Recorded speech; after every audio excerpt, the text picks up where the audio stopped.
Whether you're fly fishing in a stream, getting those ankles wet, or deep in the ocean casting nets, fish nerds. Fish nerds. Fish nerds. It's a podcast. Just for the halibut. Fried in a basket. Welcome to the Fish Nerds, a show about fish, fishing, and eating fish. I'm Clay Groves, Chief Executive Fish Nerd, Licensed Fishing Guide, your best friend. And it's December, and I'm here with Santa Hippie. Hey, Clay, how you doing this morning? Santa Hippie here, your tree-hugging redneck from eastern Kansas, hanging out with the great Clay Groves this morning. How you doing, Clay? You know, John, I'm always happy to hang out with you, and I appreciate you. So a lot going on in this show. I didn't even think about this show, and you said, all right, let's record in the morning yesterday, and I'm like, oh yeah, we make a podcast. And you said, I got the show notes all done. And I opened the show notes and I went, oh my gosh, we got a big Christmas special happening here. So, John, I'm going to let you drive this ship. All right. Yeah. Try not to hit the rocks. I'm going to let you paddle this boat. I'm going to let you put wind in this sail. Yeah, try not to get mud on the rudder. Yeah. All right. Well, we're not going to do any official fish in the news this week because we have a big old episode to do. And the whole show is going to be on, what some of our correspondents think are great gifts and fun ideas for Christmas, or any of the December holidays. We've got Hanukkah. Mm-hmm. I think the first night is the 7th. Probably right when the show drops, or the show drops. I am planning this to drop on the first day of Hanukkah. Oh, that's great. Yep. That'd be the 8th. All right. Yep. And then so you got Hanukkah starts on the night of the 7th. You've got Festivus on the 23rd. You've got New Year's Eve on the 24th. Mm-hmm. Christmas on the 25th. Solstice. Kwanzaa is the 26th through the 1st. And, of course, New Year's Eve, baby. This is the holiday season. Let's have some fun. And all these presents going around. We're going to help you decide if you've got a fisher in your life, or you're a fisher and you don't know what to ask for, or any sort of thing like that. We're going to help you out tonight. But first, Clay, we do have some personal fish in the news. That's right. We like to welcome the Mormon Tabernacle Choir. No? or Norman's Table Snacker Choir. But no, buddy, don't you want to know who won Napod Pomo? I do want to know, because you didn't tell me. I'm not going to tell you. Kathy's going to tell you right now. Good evening, everybody. This is Cheese McGillicuddy joining you for the Fish Nerds Napod Pomo Grand Prize Drawing. And joining me tonight in the studio is the beautiful, the intelligent, the smoking hot Kathy from Kansas, and our own Crappie Hippie. There are 9 contestants, but there can only be one winner of the Glasswater Angling Grand Prize. So buckle in and get ready to find out who won Napod Pomo 2023.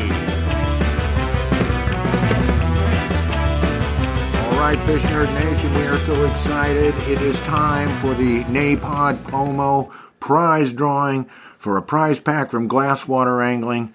And here I have a beautiful prize girl. She is the most honest, most integrity encompassing person that I know. My wife, Kathy. Kathy, you ready? Hi, I am so ready. You are so ready. I am. Rocky wanted to do it, but he just can't. Well, Rocky can't do it. He cannot pick the marbles out. I have a system where I have assigned a marble of each color to all the 9 people that were gracious enough to send in bits to Napod Pomo. Thank you very much. This was our most successful year for having listener participation, and we can't thank you enough for doing that. Alrighty, so everybody's in the bag. Let's go ahead and start with the grand prize. Grand prize. She's shaking the bag. She's reaching in. She's not looking. She pulls out yellow on yellow, and that is Dawn from Don Russell's Fishing. Awesome. Thank Yay, you, Dawn. Congratulations. What does Dawn win? Dawn wins a Glasswater Angling t-shirt and a Crappie Doodler 7 Crappie Doodler kit. Wow. So that'll go great. Wow. I don't know if Don ever spin fishes, but we will take care of him one way or the other. But anyway, Dawn, thank you very much. You are the grand prize winner. Now, we need 2 more consolation prize winners. So reach back in that bag, Kathy.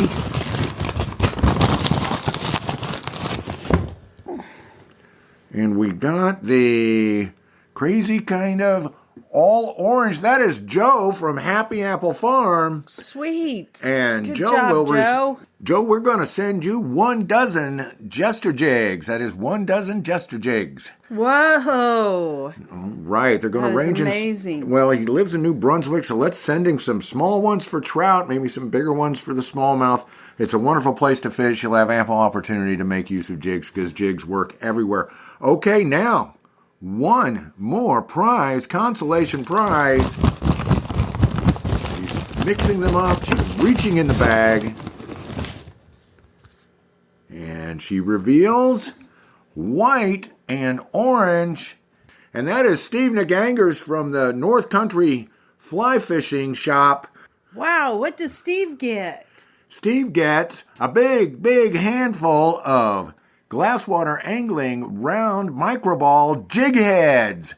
Kick ass. That Indeed, is awesome. It is awesome. He ties his own stuff, so I thought, why not? We'll send him just some jig heads. He can paint them how he wants. He can tie them up how he wants.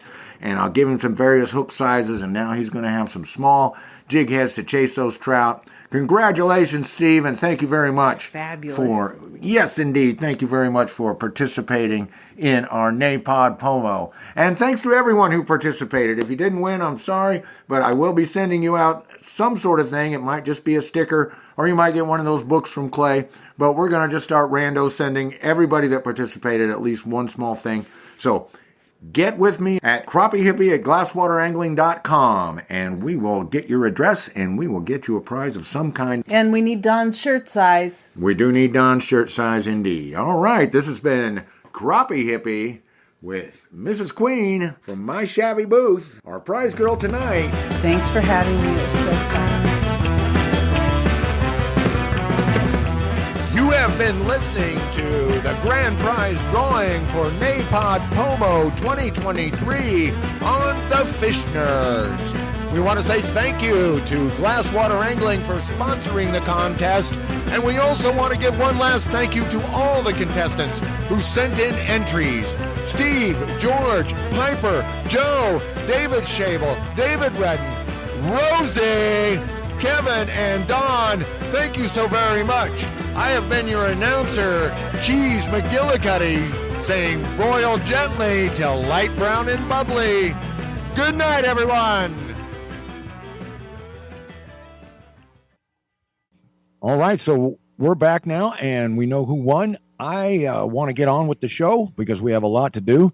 You know, Clay, around this time of year, I get asked about kits, what kits to buy. People we've discussed on this show. I discussed amongst my friends what's a good kit to get. And whenever I talk to you about it, you point out that a lot of kits, because you do a lot of work with kids, and you have a lot of moms and dads that are saying, hey, how can I get an all-in-one thing going for my kid? And we see these kits where the plastics aren't very nice. They're stiff. And you go to Walmart and you buy the little Zebco push-button rod, the Spider-Man combo. It comes with a fishing kit with it. And it comes in that kit is a stringer, a bobber, some jigs, some weird plastics. And people who buy that don't know how to fish. And so if you don't know how to fish, that kit is not going to help you catch fish at all. It's not good enough for that, and it's not quality enough for it. There's some kits that may work if you don't know how to fish, but that one ain't it. Yeah, the stringer is just kind of hopeful. Yeah.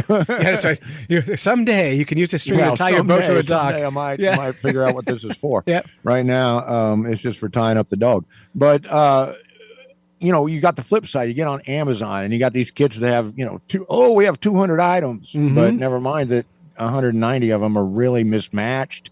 Or it's, and there's even some nice kits that cost a lot of money, but they're trying to cover too many types of lures, too many types of fish, too many fishing situations.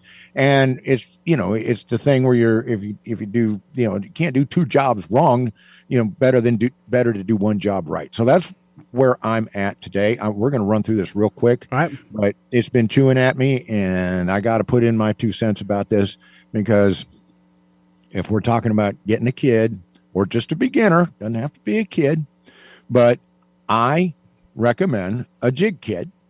But you've got, it can't just be a few jigs or straight up jigs. You want to have the beginner attitude, the beginner skill level, that sort of thing in mind. So let's get off and running. I'm going to try to keep this kit. Now, this is the great thing about this kit is I'm going to basically just go over some general principles. The way I have it, if you do it, you're going to end up with 42, 45 jigs and some extra gear. Right. We should say these are Crappie Hippies jigs from Glasswater Angling, right? They could be, but they should I actually be. Look. Let's recommend it.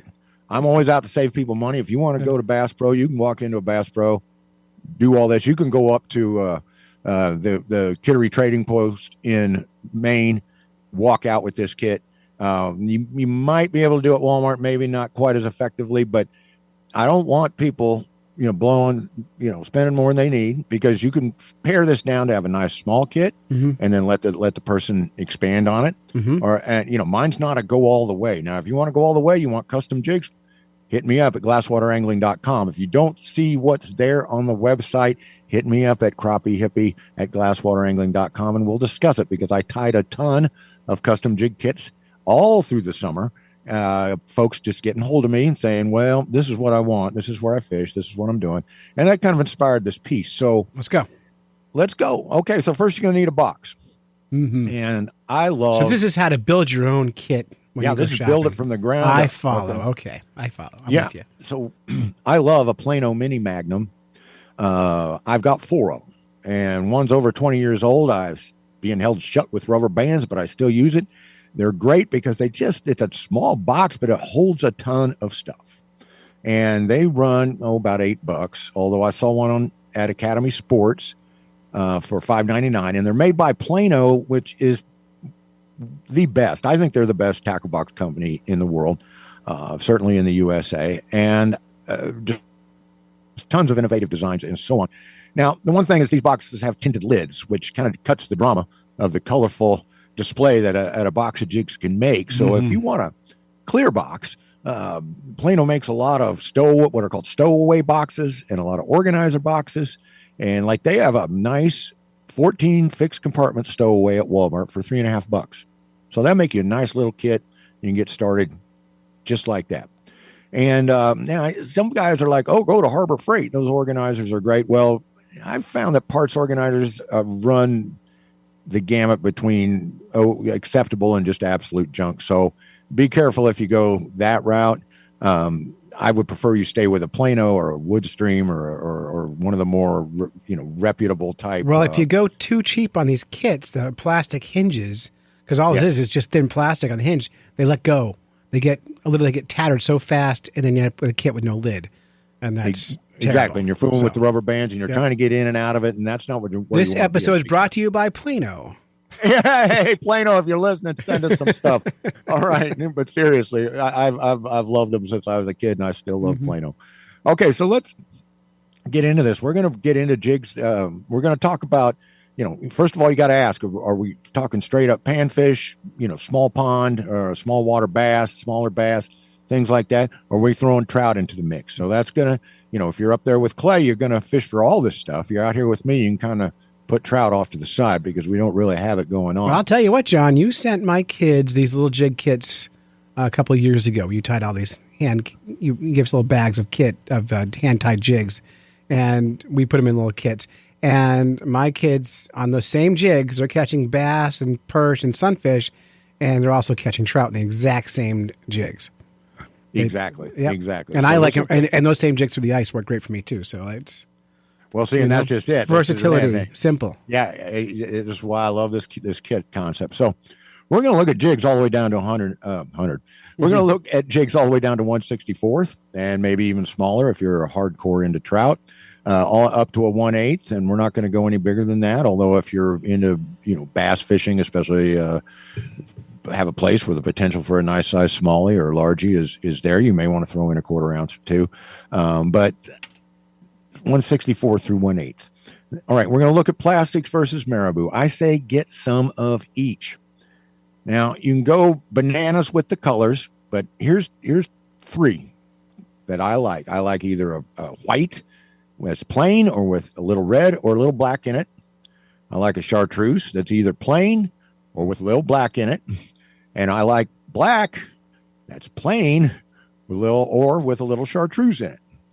And then you got to have a few others. Have some fun with some pink, orange, green pumpkin, brown, and gray. You can kind of see I've got bright colors, shocker colors, and then I've got some naturals in there. So especially for like the trout and stuff. Well, and panfish too. You want something, things that are buggy. But boy, in the spring, and there's just certain times a year, and in the winter, where bright colors just are where you want to go. So, so let's say, okay, if this kit is exclusively for trout, and you're looking at small water trout, let's take out the 1/8 jigs, and let's go to our local fly shop. And if you don't have a local fly shop, go to the White River Fly Shop and Bass Pro or whatever corporate. Rogers has a fly section. Cabela's has a fly section. There's all kinds of places to find that. Have Dixon Academy, and some of those carry some fly stuff. And you can start looking at really small jigs in the 1/64 to 1/100th ounce on 8 through 10 hooks. Well, for example, White River has some nice little packs of jigs. You get 6 of them, 6 1/64th ounce jigs, hand tied little marabou jigs for $3.50. And those will kill you.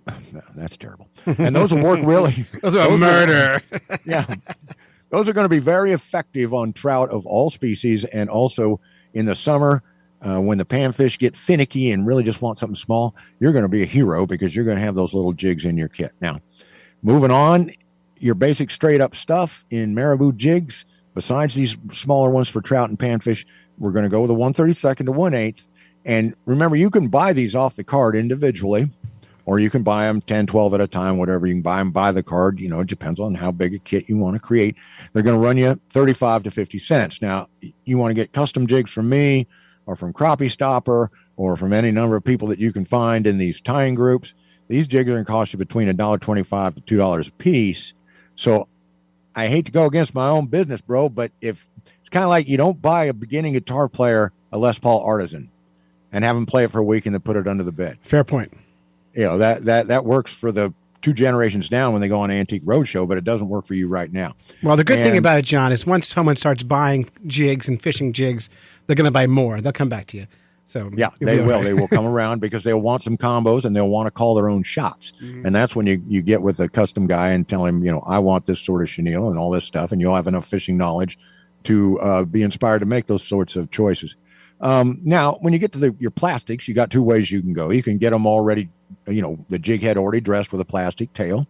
And that's the way I say to go for in a lot of ways. And the price is comparable. Are you thinking like little curly tail jigs and stuff like that? Well, curly tail is one. I like 3. Mm-hmm. This is another place where you can get into jakes, you can get into ballsies, you can get into, critters, you can get into all kinds of stuff.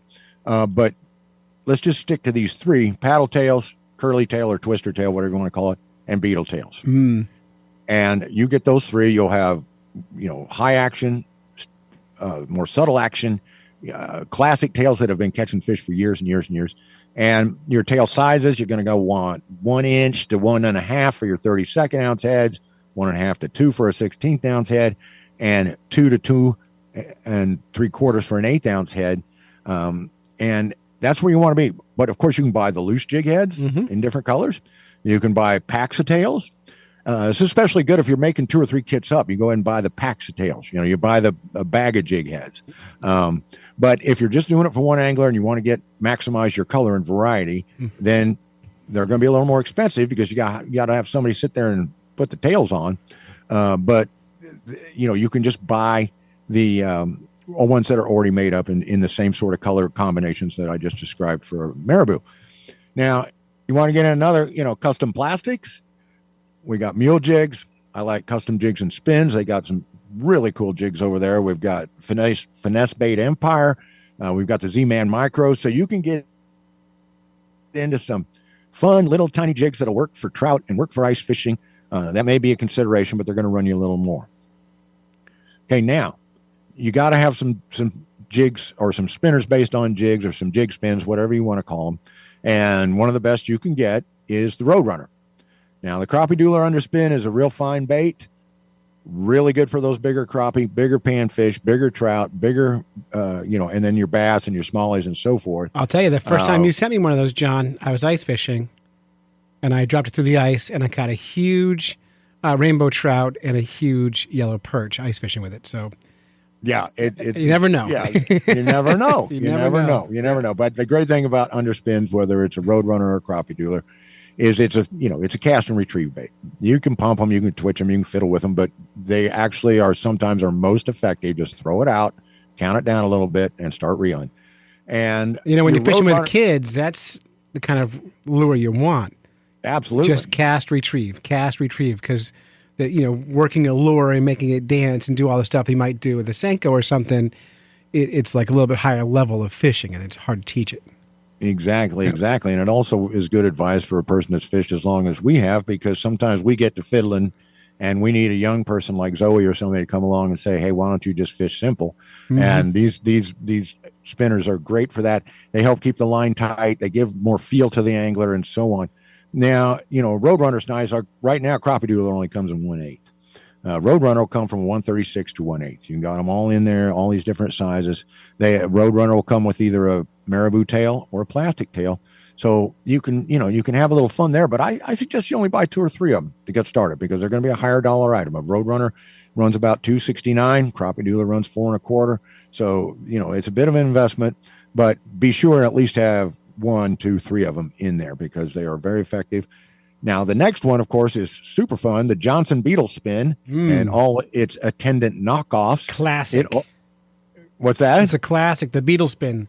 It is a classic, and you can outfit, same story. You can go 1/32 up through 1/8. You can even go bigger with one. You can buy them already made up. They're going to run you $1.89 to $1.99 a piece. Or you can kind of cut around this thing and just buy packs of overhead spinners. So a 3-pack of Eagle Claw overhead spinners is going to run you between $1.50 to $2. And you'll want the small and the medium size. The large is better for like a 1/4 ounce, 3/16, 1/4 ounce, 3/8 ounce jig. Let's just get those smaller ones, and they'll be just fine, even on an 1/8 ounce.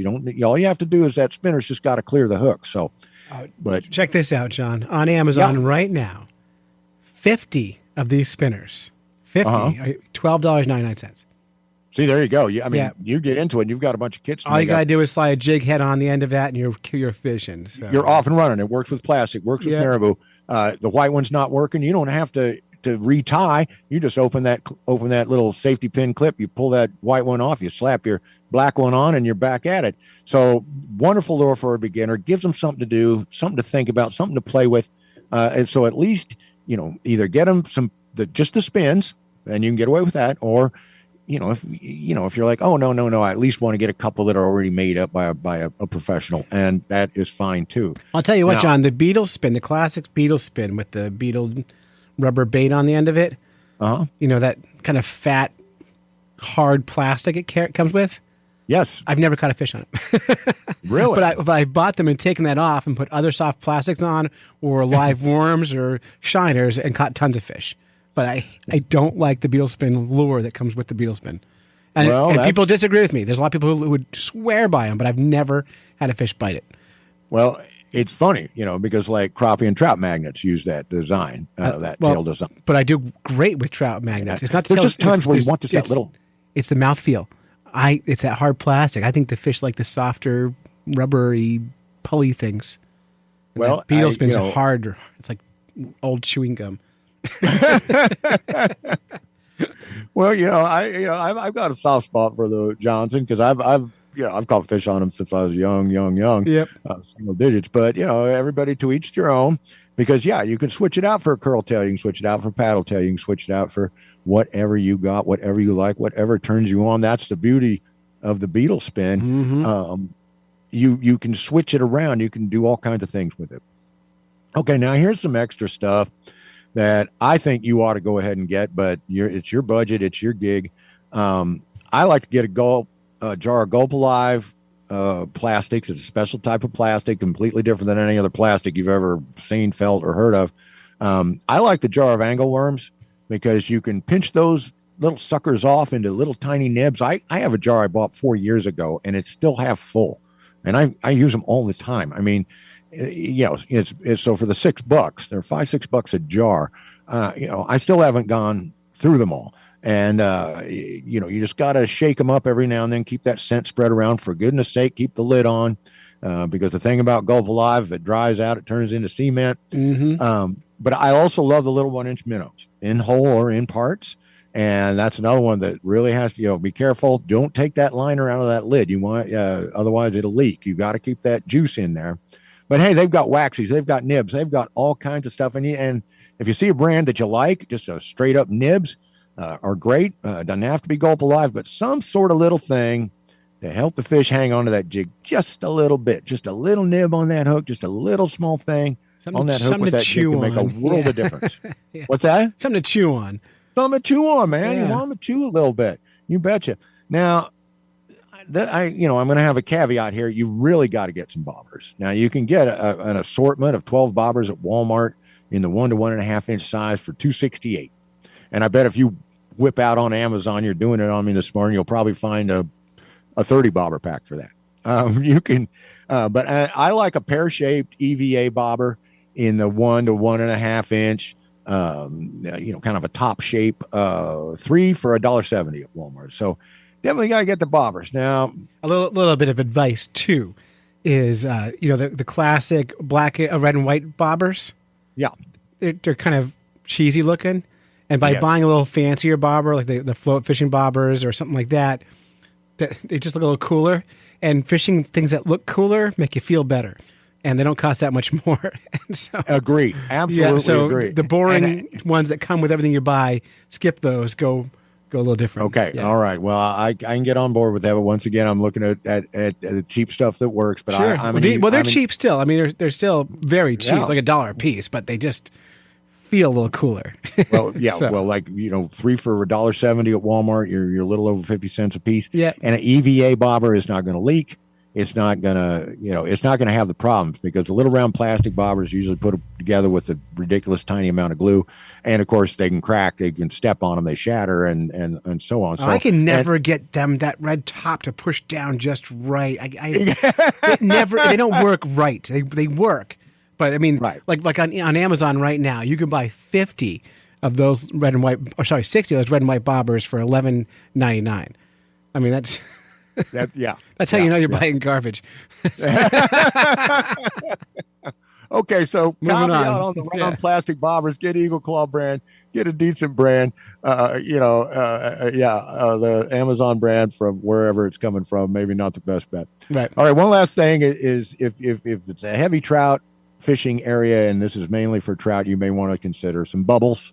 They are more expensive. They're 3 for $5 at Dick's is one of the best prices I could find.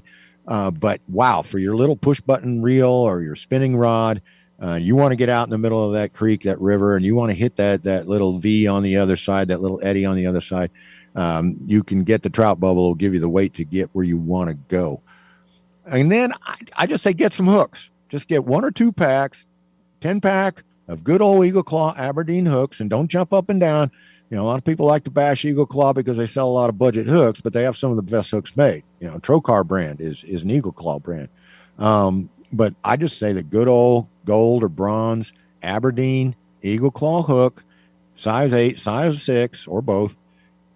Do the person a favor, sneak them out, pinch the barbs down, sneak them back into the pack and staple it shut. They'll never know the difference. And when you're helping them unhook fish and trying to get it out of your ear and so forth, you will thank me. For going barbless, because that is the way to go. And some trout areas, of course, say that's the way you have to go. Now, I'm always in favor of people getting some hemostats, 5 to 7 inch. You can buy them on Amazon for $5 or less. Usually individual stats are around $5, but they have some kits, or not kits, but some assortments where you can get, 5 of them for $10. So just look around. If I'll tell you how to get them for free, John. How's that? All right, next time you're at the dentist, Oh, getting no. your teeth cleaned, and the dentist leaves the room, just reach out to that little table and grab one and put it in your pocket. Are you really? I mean, my friend Andy, God rest his soul, used to do that. He once stole a pair with gold-plated handles off some doctor. I'm just like, what are you doing, man? Yeah, I'm not going to tell you if I've done that or not, but it does work. I can confirm. But you can buy 12 of them on Amazon for $15.73. So that's the Christmas spirit. Yeah. Dude, I stole these for you. You know, they don't know. They don't know. They don't know. The The hygienist cleans up everything afterwards and resets. They're missing when they put another pair down. I know. They don't care. They're charging $1 million. You can have all that pain, John, you deserve to have a free set. You know what? They should market it that way. Free hemostats with every extraction. Okay, you win. you can use Clay's method, you can use my method, but either way, I'm just saying, if you got a kid that's prone to losing stuff, one of those sets for $10, $12 starts looking pretty good, because when they come in, oh gee, I lost my stats again, you can say, all right, but you only have 3 more pairs left. Last thing, if the kid can be trusted, is real good at making the popsicle cabins and can handle glue, I always carry either a little tiny tube from the Dollar General that costs you about 50 cents, or if it's a kid that's not real good with making log cabins and gluing stuff together, ends up gluing his fingers and stuff together, which sounds more like me, you can get the fancy kind with the squeezies on the side that sucks the drop of glue right back into the bottle. Won't mess up their tackle box, won't get all over the place. And anyway, this is for when you're using a jig head without a collar and you're catching so many fish that plastic is starting to slip. Well, you've found the color, so you might as well just glue that sucker on there. That's a trick that came out of Texas, and I just love it because it works. And it's really distressing when that plastic that's working so well for you will get to where you can't even retrieve it 3 feet without it slipping down. So, there you go, Clay. There's my kit. You did do it. You did do it. We went deep. We went deep there, John. Now we got to move fast. We got to move fast. Well, you know what? I'm feeling a little hungry. I'm going to go snitch some turkey out of the refrigerator. In the meantime, why don't you all listen to this Culinary Corner with Christmas fish ideas from myself and Jeff Danaldson. What are you gonna do with that fish that caught? If you kill it, will you grill it? Will you blacken it in a skillet? We gotta make it delicious, so it's not for naught. Let's take a look at ways to cook it in the Fish Nerds Culinary Corner.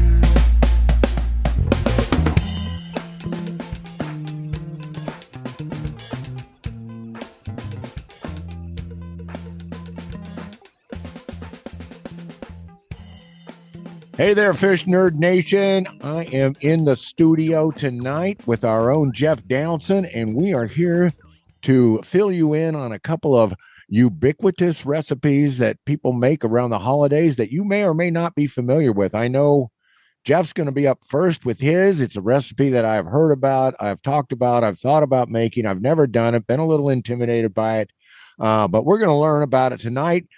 Jeff, what you got for us? So when I was a kid growing up, always on the table for like Thanksgiving and Christmas, there'd be 2 pans of dressing. So there'd be the big one that was for everybody. And then there was a smaller one that was the special dressing. And that was for only some of the adults really liked it. And I was always told, like, you're not going to like that. But it turns out I do. And it is oyster dressing, right? So this is just, I know it's not a fish, but it lives in the water with fish. So we're gonna count it as an honorary fish. That's right. Because nowadays I really love this stuff. I could eat a whole pan of it by myself. I mean, it's ridiculous. And really all it is just pretty much a basic stuffing / dressing recipe with the addition of oysters. I also like to throw a little bacon in it too, because bacon makes everything better. So woo-hoo! That's right. So yeah, pretty simple recipe. You just need 1 cup of butter, about 1 chopped up onion, I don't know how many sticks. I'm going to guess 1.5 cups of chopped celery, Now, what you need is some bread. And I've found that like the best bread is you go to somewhere like Panera and you go, hey, you got any old bread do you want to get rid of? Right. And they'll practically give it to you for free. The stale artisan bread, this is what you want. It's the day old or whatever, the bread that at the grocery store they're going to throw out. This is what you want. Preferably something like a sourdough loaf or something that's pretty, I like that better as a stuffing. Some people like to do this with cornbread as well too, but I prefer actual bread. So you need 12 cups of fresh bread cubes, and you need 1 1/2 pints of fresh oysters, coarsely chopped, and the juice, aka liquor, reserved. And so you're just basically going to melt that butter in a skillet, or a Dutch oven. You're going to throw in the onion and stuff. And then you're going to stir in your breadcrumbs, the oysters, and you got to pour that oyster juice in there. And then you got some seasonings as well. You just throw in some salt, black pepper, thyme, Italian seasoning. And then you just throw that sucker in the oven for like 40 minutes and let it bake until it's nice and brown. And like I said, maybe some cooked bacon, throw that in there too. Now, when it comes to the oysters, back in the day, I'm sure like my grandma probably was just making it with the canned oysters, but I've found that like the ones that come in a jar, if you have to buy, like getting oysters fresh here in Kansas you're not likely to get a lot of fresh oysters here, but I like the ones that come in a jar. They're usually bigger and they look fresher, and that jar's full of that delicious oyster juice, which everybody else is probably like gagging over, but I love the stuff. So that's what we got there. And then, just bake that stuff up and have it with your Thanksgiving meal. Whoa. Now that sounds like a big batch. You're telling me you can eat a whole pan of that. And I'm hearing a cup of this. I could. And giant... I could. Yeah. I just throw everything else. You can just get rid of everything. Well, I want one of them turkey legs, but yeah, I love this stuff. I love oysters. It's one of those things that as I got older, I was like, oh yeah, these are good. Especially we could go on a whole long segment about all the different ways I like to eat oysters. But yeah, so yeah, and give it a shot. It's pretty good. And it even says here on this little recipe I printed out, it says try using it with leftovers with poached eggs for breakfast. And I'd be all about that. That'd be great. Yeah. I'm all over a poached egg or maybe fried egg or something, you know. Oh, on top of it. Sounds like a way to use it up. Oh, baby. Yeah. And so, I always recommend if you can't get, obviously like where we are, you can get oysters fresh, but it's, you got to work for it. Typically, I think I could get them at 888 International Market. I think they have them. And maybe Whole Foods and some other places like that might have them, but you're going to pay. Whereas you get the ones in the jar; those are the good ones. I can't remember the brand, but those are the ones that if you're not somewhere where oysters are just something that you can go pick up at the seafood counter, go get the ones that are in the jar. Those are definitely the better ones. Well, we're certainly got some listeners along the Atlantic coast that are kind of giving the eye roll because it's a standard in some places. They got access to some great fresh oysters. But there's nothing wrong with using a jarred product. I had a friend once make all this salsa in the winter, and he said it didn't taste right. And I'm just like, you could have just made it with some nice canned plum tomatoes or some nice canned crushed tomato, because those are harvested at the peak. And actually a canned product at this time of year is superior. And so it's better to have an oyster that's on the edge sitting there in the case that you're paying a fortune for. Better to get the jar. I think when we try it, I'm going to do that for sure. Yeah. I miss my days of living in the Seattle area where, again, oysters was inexpensive and tons of them. And that was pretty great. Now, at the time, I wasn't making oyster stuffing. I probably should have been. But living there where I had access to oysters and other shellfish all the time, I really miss that, because there's nothing like the real fresh thing right out of the shell. Okay, well, thank you so much for that one. I may have, Kathy loves oyster stew, but we've never dug in and done the oyster dressing because we just like plain old stuffing we make ourselves. But I still follow your same principles. I like a sturdy loaf of bread. I like to get a nice old French loaf or something with a little more body to it, because it soaks up. Yeah, the Wonder Bread type bread disappears. Can get too much liquid. It just turns into kind of a creamy mess. I like it to still have some tooth to it. Okay, man. Have you ever made lacquered salmon? Lacquered salmon? I have not made lacquered salmon, and now my interest has been piqued. Well, it used to be a chi big deal thing in the 80s or 90s or sometime back when culinary performance was starting to be a thing and a popular thing. And I have always been interested in it. And the thing about lacquered salmon is it's got to be, a very popular dish. So there's like tons and tons and tons of recipes. And rather than pick a recipe, I just want to go over general lacquered salmon principles, because I made this once. My neighbor went to Alaska and he came home with some cryovac the day it was caught, wild caught king salmon, dude. And he was, he'd caught a couple biggies, 20 pounds or something, 20 pounds plus. So he had plenty to share. And he gave us some for Christmas, and it was a wonderful, wonderful gift. And I made it up a couple of ways. I lacquered some of it, and I made some of it just plain because I really just enjoy the unobstructed flavor of fish. But when you go to make it, it's something where you're just going to follow some principles. I didn't even look up a recipe. A lot of these recipes, sound like things you might use on pork or chicken or anything else like that, where you want this sweet, salty, spicy. Okay. So your sweet elements can be brown sugar, raw sugar, honey, molasses, maple syrup, sweet mirin, which is a type of rice wine, Japanese rice wine, or combinations of these. Then, of course, your salty elements going to generally be soy or tamari, which is a type of Japanese soy.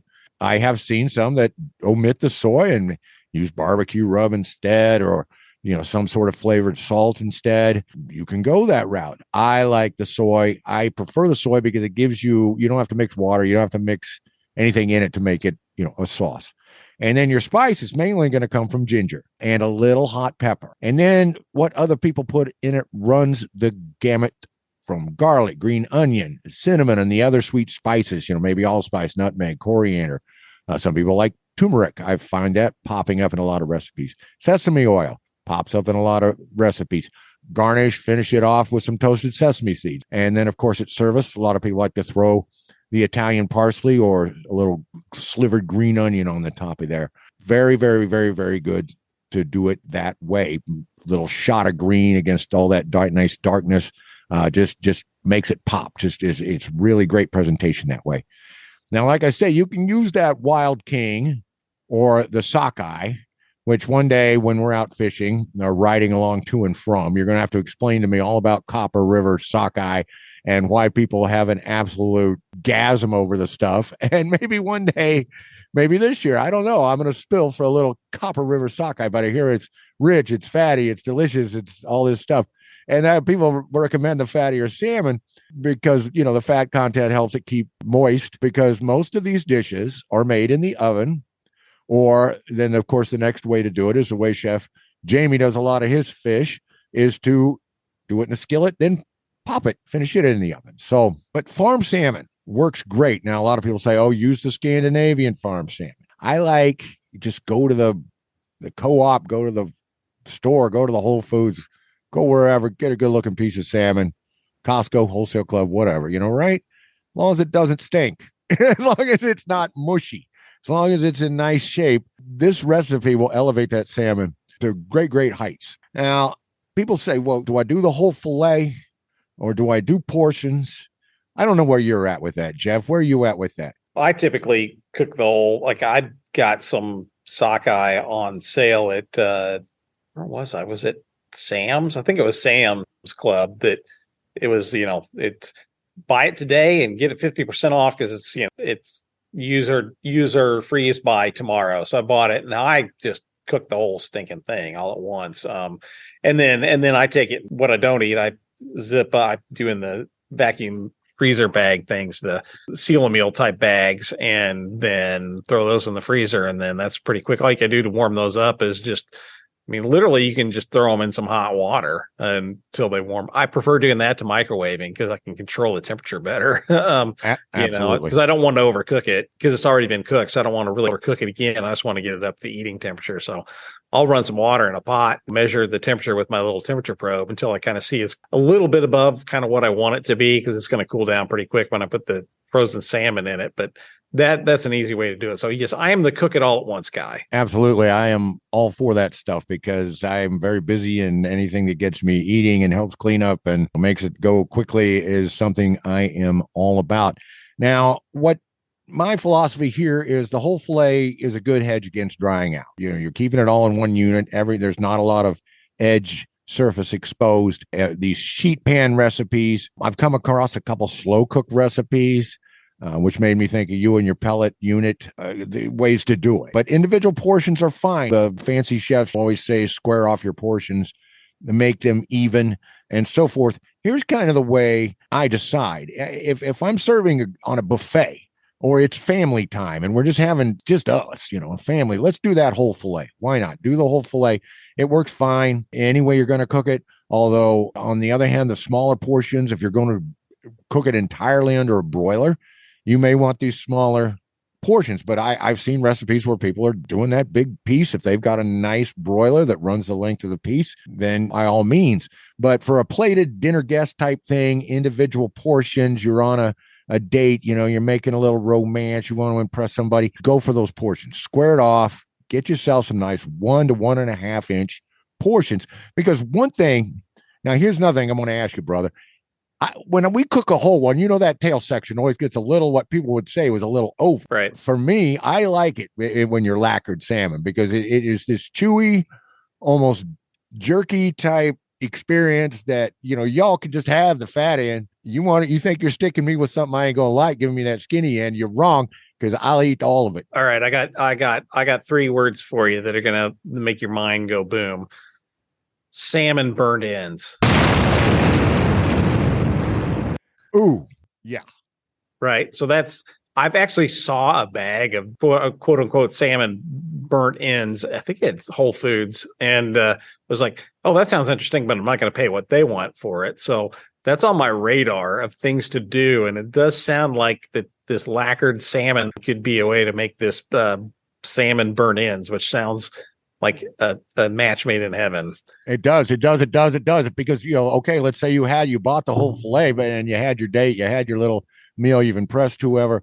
And now you've got a freezer full of ends, and you're like, what am I going to do? I did all this squaring off. Dude. Dice it up and in about 1 inch chunks, and then burn end it. Just like in the smoker. Yeah. This is definitely something I'm planning on doing. Man, I can hardly talk now. I got water running out of both corners of my mouth.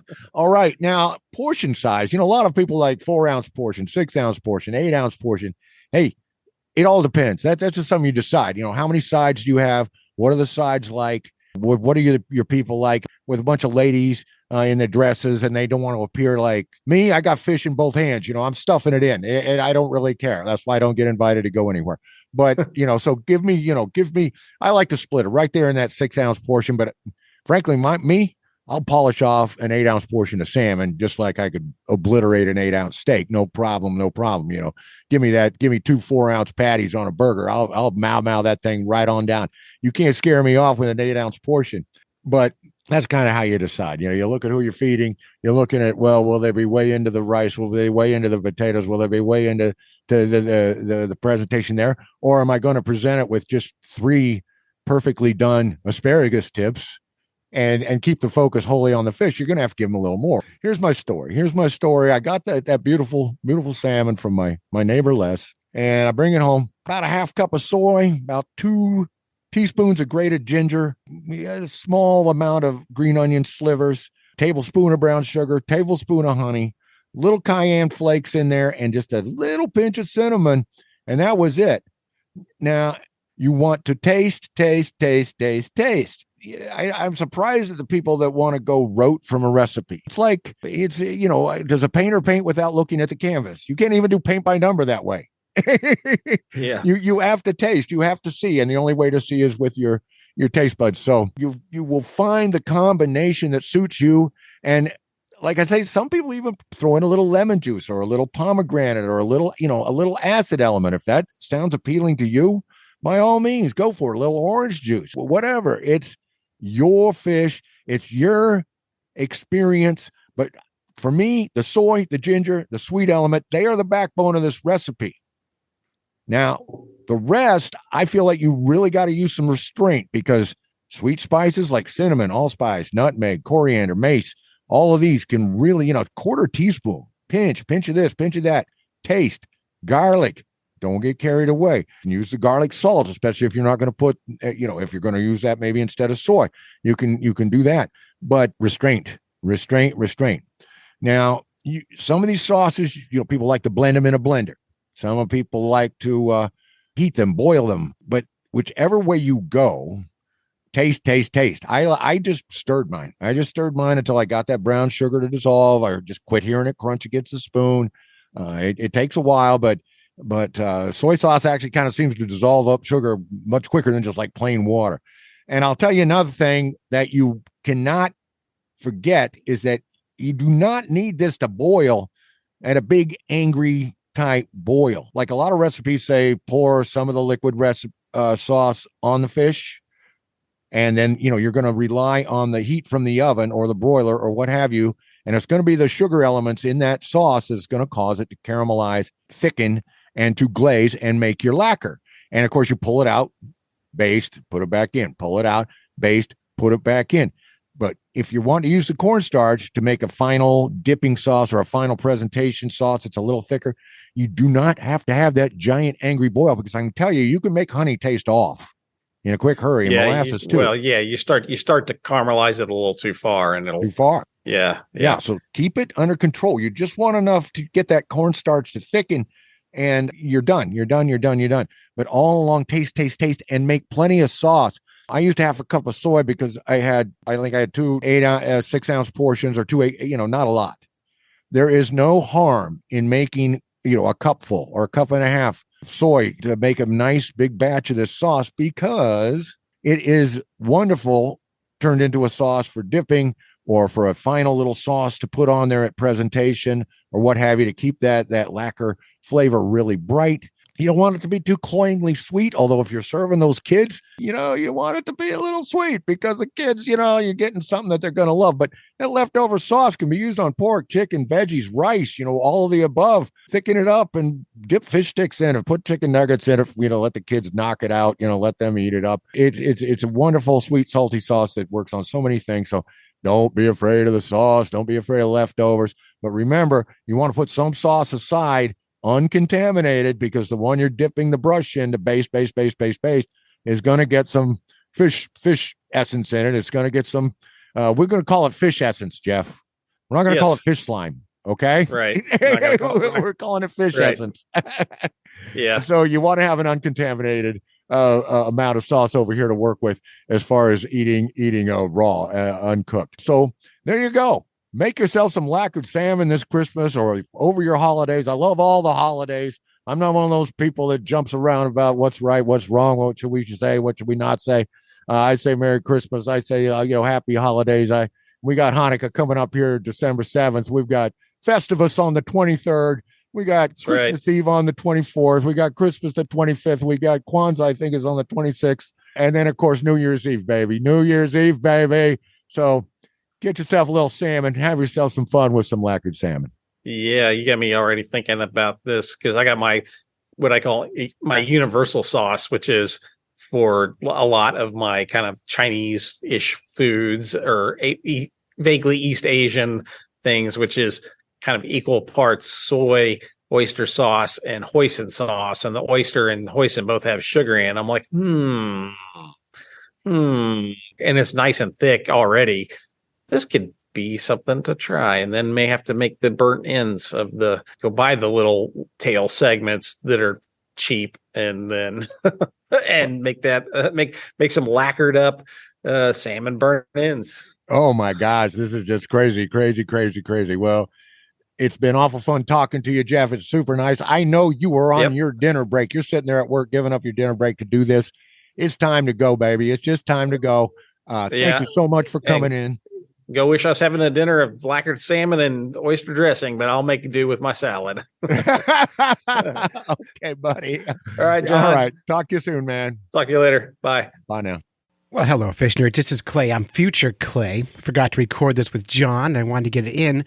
Old Trapper has sent me some meat to let you know what I thought of. Old Trapper website is oldtrapper.com. They make all kinds of beef jerky and beef sticks, and we've reviewed them before. They sent me some jerky a couple months ago. Zoe and I reviewed them. We liked them, and they suggested that maybe you, the listener, would consider Old Trapper as something you might want to put into a stocking stuffer. I get jerky in my stocking every year. It's one of those gifts that makes perfect sense. So I have here in my hand Old Trapper original deli-style beef sticks, and the kind of flavor I have is just original flavor.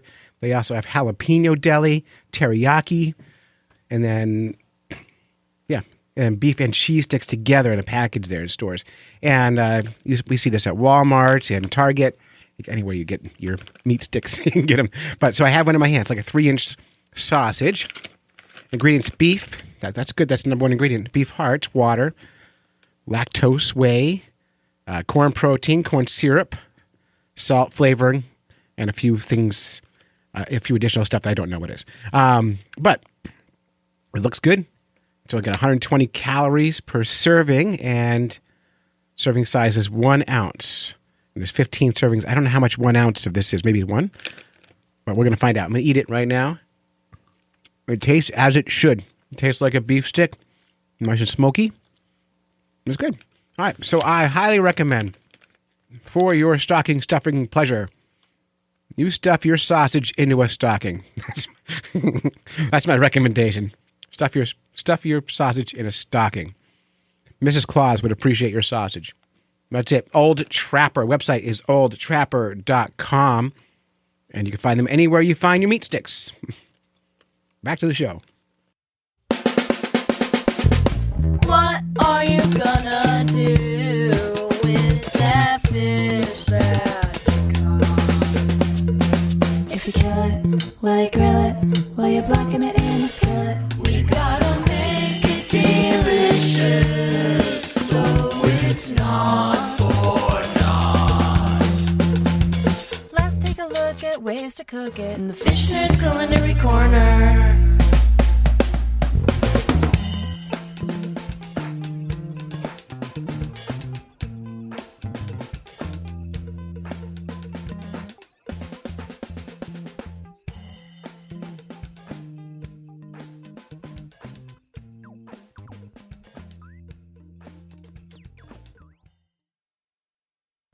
All right. Got some great recipes there and all kinds of great recipes going on at holiday time. Let's listen to Jeff Danaldson talk about this Pit Boss pellet smoker that he absolutely loves and highly recommends.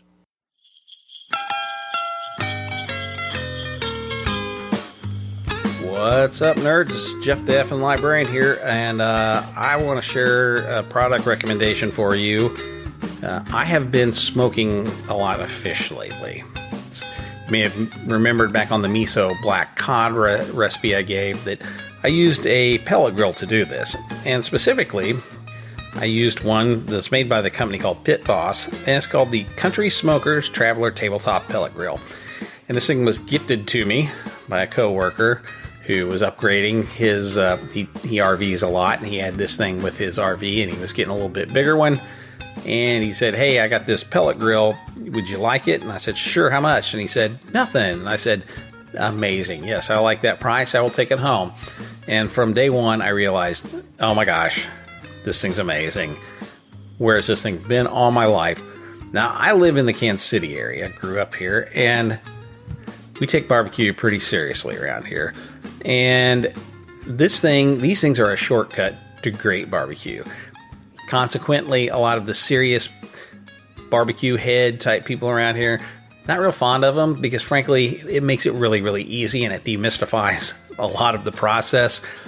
But, you know, for those of us who are just looking to make dinner and we're not trying to win any barbecue competitions, I think these type things are really, really great. And I think this one in particular is really great because it's not very big. So it is only about 24 by 17 by 13 inches. It truly is a tabletop pellet grill.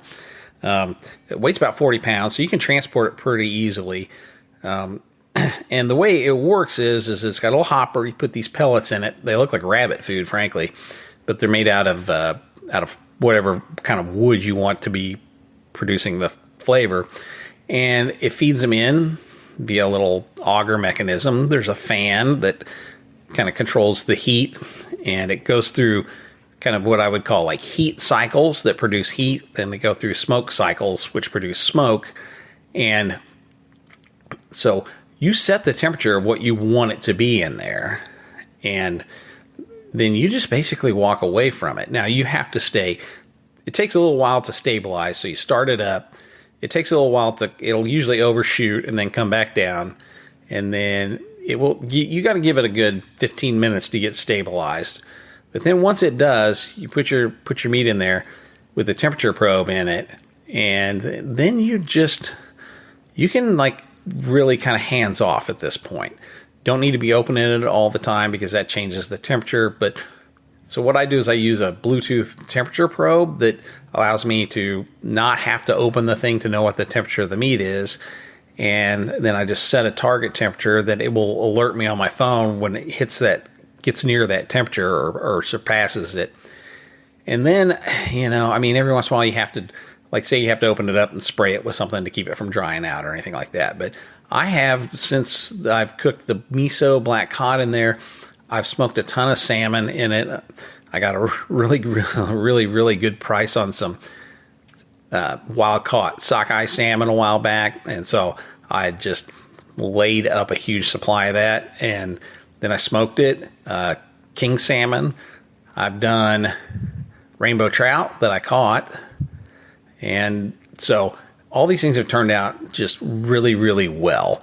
And I just kind of say that because it's so set it and forget it, you're not likely to overshoot. You're not likely to dry things out. The temperature stays what you want it to be. So this thing is not super expensive. It's only $180 or so. So, and it's big enough that you could I got 5 whole rainbow trout heads on the grill. So the cooking surface is 256 square inches. So, you're not going to be cooking a whole giant racks of ribs or 5 briskets at a time or whatever. Although you can fit one, I wouldn't say a whole brisket in there. It's a little big, but you could cut a brisket in half and put it and do it in there. But yeah, so, and I've smoked everything in here now. I've done, and not just smoke, but grill. It also grills. So you set the temperature. It can be low for smoking. It can be high for grilling. I've done steaks. I've done burgers. What's really kind of an eye-opener has been vegetables. So, like, instead of roasting, say, like potatoes in an oven, roast them in the pit, in the smoker, and you get some of that nice smoky flavor. I've done butternut squash. I've done sweet potatoes. So this thing's a really all-around useful thing. And no, I'm not sponsored by Pit Boss. I wish I was. But I just wanted to let everybody know that this is, if you want to get into smoking fish, I think this is a good way to do it, because you don't have to mess with constantly feeding a fire. Like with charcoal, I sometimes feel like with charcoal, it's always you either overshoot or undershoot the amount of charcoal you need, or it's hard to maintain that temperature, or your cooking thing like a backyard kind of like kettle grill's just not quite big enough to have a cold zone and a hot zone that are really separate, And so this thing really kind of shortcuts all that stuff for you. It's pretty generally useful. You can cook, you can cook steaks on it. You can do whatever you want, but man, for smoking fish, I think the thing's just about perfect. And for most of us who aren't doing huge amounts at any one time, I think you're really going to like it. So this is Jeff the Effin' Librarian with a little culinary segment here for you. And again, the product is the Country Smoker's Traveler Tabletop Pellet Grill. Go look one up. And if you're looking to smoke some fish or just about anything else, I think you'll be happy with it. This is Jeff the Effin' Librarian out.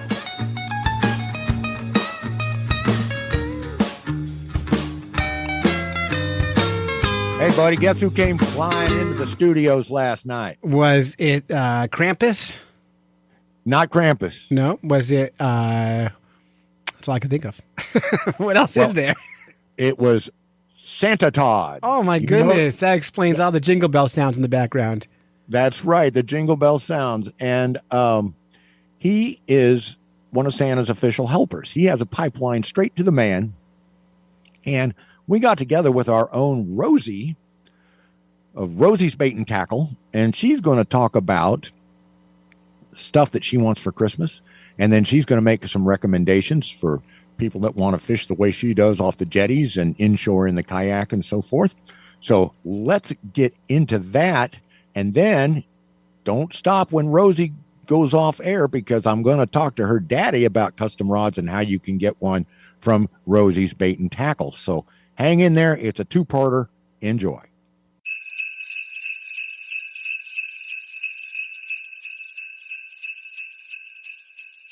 Hey, Fish Nerd Nation, this is Crappie Hippie, your tree-hugging redneck, and I'm sitting here in Glasswater Studios, so stoked and excited because I got Rosie in the studio, and coming in on his flying kayak just a few minutes ago, we have Santa Todd. And Rosie, I asked Santa's special helper, Santa Todd, I can't, I've applied to be a special helper, I don't know how many times. He applied one time. He instantly got the job. I don't know what the deal is there, but I've got a special guy with a direct link to Santa here.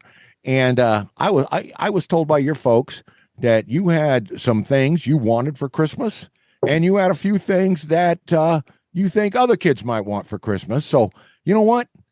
I'm going to put you and Santa Todd together. You guys talk that over and tell us what's going on there. Okay. The three things for fishing I want for Christmas would be some new waders, a dog walker, and your dream fishing charter. Oh, and a tuna fishing charter. And not just any old waders. What kind of waders? I want some girl stocking waders. Ooh. So I'm a little confused. So you want the waders I get, the tuna trip I get, a dog walker? Is this like a fish that walks a dog, or the dog that walks a fish? Or a fish Or you that walks your fish. You put the dog in the waders and then you go for. I'm confused about the whole dog walker thing. It's a topwater lure. Oh, Yeah. so there's not actually a dog. No. It's like walk the dog. Oh, I wish. I see. Okay, now I understand. Because I luckily with the direct line to the North Pole, I had almost ordered you a puppy. So I'm gonna hold off on that. I'm gonna wait. Yes. We're saying yes. Dad's saying no. No, Dad's saying no puppy. Landlord might say no. Yes, dog walker. Okay, I got it. Now I understand. Is there a particular type of dog walker? No.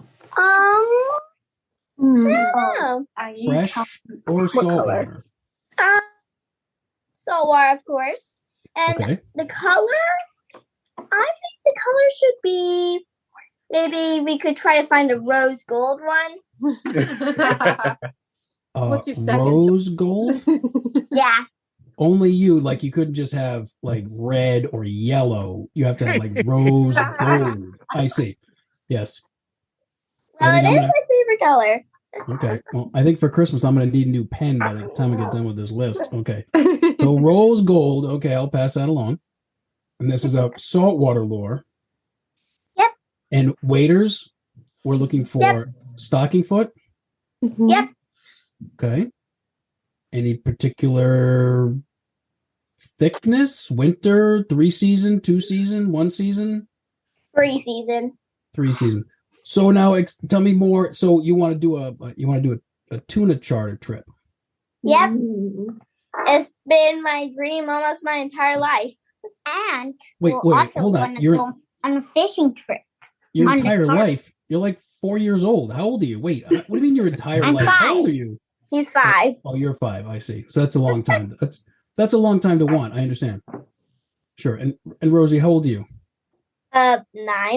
9. So there's a combined 14 years of waiting here. Okay. So that's okay. I get it. And is there someplace you want to go on this tuna trip? Inshore, I don't know. offshore, Scarborough Maybe Beach. like offshore.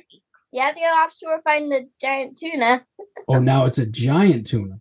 Oh, she wants the bluefin. She doesn't do anything halfway. It's got to be, world record or nothing at all. I see. Okay. All Or right. yellowfin. Oh, we have a vote for yellowfin. I'm our bluefin. All right. I got to jump in here. Real quick. I got some suggestions here. As far as the waders, what brand? We talking Sims? We going to go all the way with that? Want some Sims waders? Yeah. Buy it once or buy once. That's right. Buy once. And of course, you're getting stocking foot, so you got to have a class pair of boots to go with those. What color boots you want? What color boots do you like? Ooh, Muddy Girl color, which is pink camo, purple color. I don't know. Oh, that's devastation. Okay. That's awesome. If they got them, we're gonna have to get them. Right? I'm sorry, John. John, can we back up a step here? Is Muddy Girl actually a color? It is now. I'm not terribly hip. I know. I'm not all that hip, but is Muddy Girl a color? I think so. Yeah. It's Muddy Girl camo. Yeah, Muddy Girl camo. Okay, I don't know. I haven't had a 9-year-old girl in my life for a long time. She's 29 right now. That happens. Okay, we're gonna. But then the dog walker. You were talking to the absolute poster boy for the Shimano Splash Walk. You're a good man, John King. Yes, sir. I think he can set you up with one of those. No problem. We need to have a conversation at the North Pole about a Shimano Splash Walk. Probably one of the greatest, if I had to rate 5 lures in my life that have had an impact on my fishing, the Shimano Splash Walk is right up there in the top 5. Absolutely. Way cool. I might try that one. We can, I'll put in a good word for you up at the North Pole. I think we can make something happen there because they are a game changer of a lure. Absolutely. Wow. And then the last comment I'm going to make, I know you all follow the Woman Angler and Adventurer podcast. So maybe we're thinking that captain that runs those wicked tuna charters. There you go. Her name escapes me right now, but Miss Leah and Miss Michelle. Yep. Yeah. Okay. So Miss Michelle, we're gonna maybe we're gonna have to get a note off to her. See what we can do about that would be way cool. Yeah. All righty. Let's keep this moving. I want to know what you recommend. You got a 9-year-old fisher out there, and they're like, "Hey, Rosie, I want to fish like you. I want to fish off the rocks. I want to fish off the jetties. I want to visit the freshwater ponds, whatever, every now and then, the way you do. What would you suggest I ask Santa Todd for some presents here?"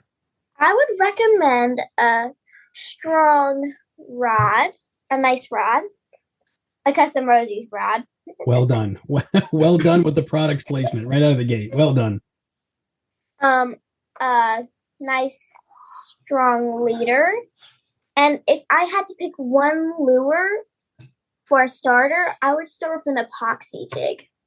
I love it. Don't you love it, Santa Todd? She talks about these epoxy jigs all the time, man. I mean, she gets her what are those flatfish called? Flounders. Yeah, the flounders, the tog. She's after my own heart, baby, because I am a jig fishing fool. All right.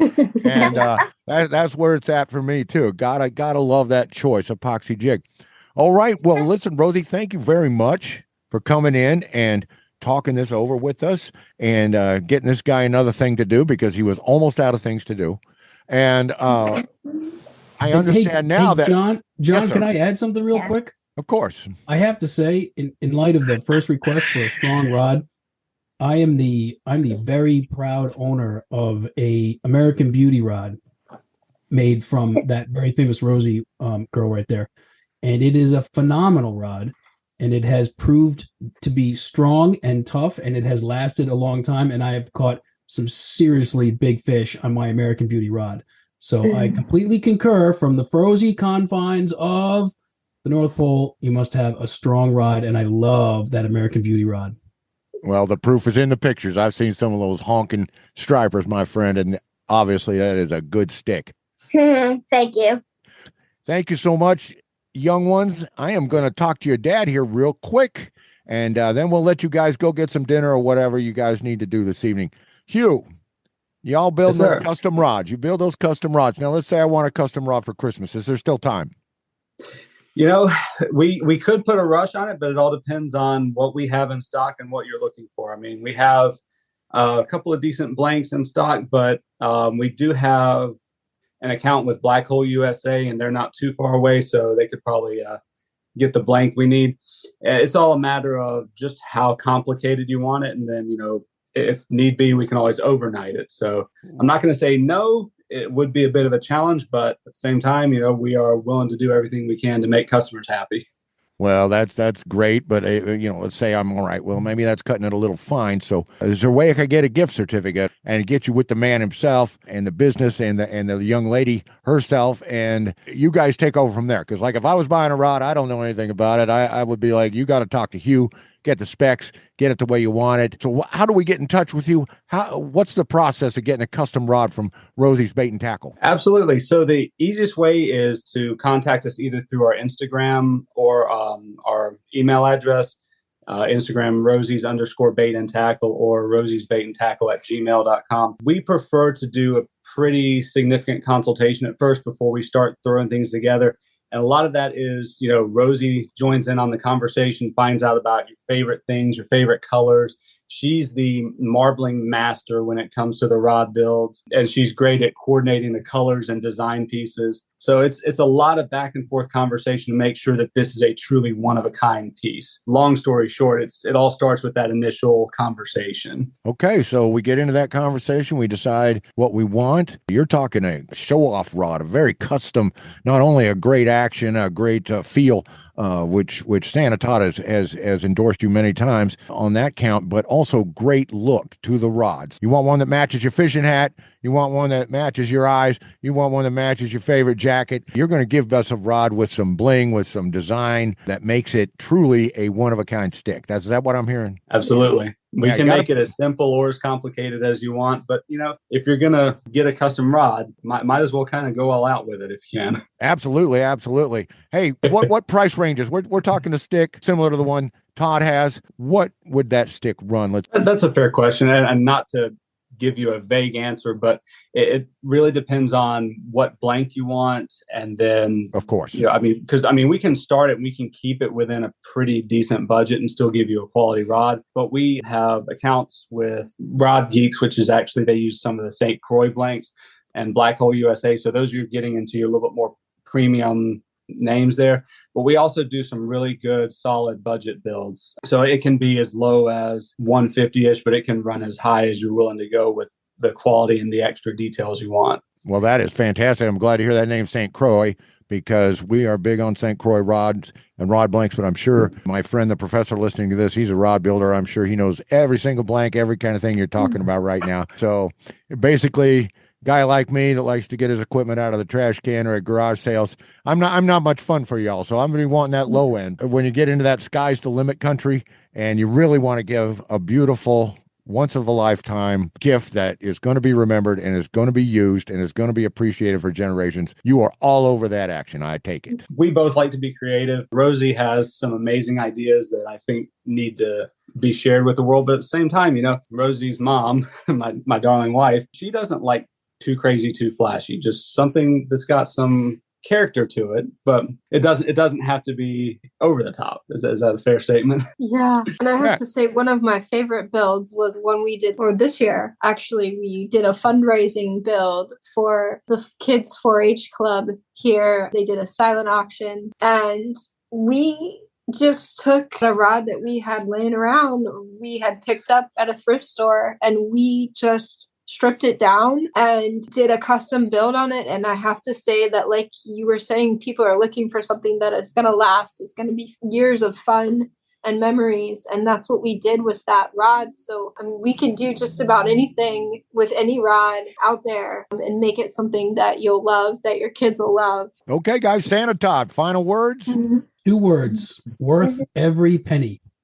Okay, worth every penny. That's 2 words for Santa Todd, but that's okay. That's okay. We don't need a mathematician. We need a pipeline. All right, Rosie, final words. My final words are flying kayak, tuna, reindeer. I love it. All righty, folks. we are going to get on out of here. Thanks for coming in tonight. And of course, Santa Todd flying in on your kayak with some tuna reindeer. I'm picturing that right now. Rosie and Rex, we're going to need some pictures of those tuna reindeer. All right. When you get a chance. All right. All righty, everybody. This is Crappie Hippie, your tree-hugging redneck from Eastern Kansas, with a lot of fun here with some friends. Thank you all for listening in, and we will talk to you soon. Merry Christmas. Merry Christmas.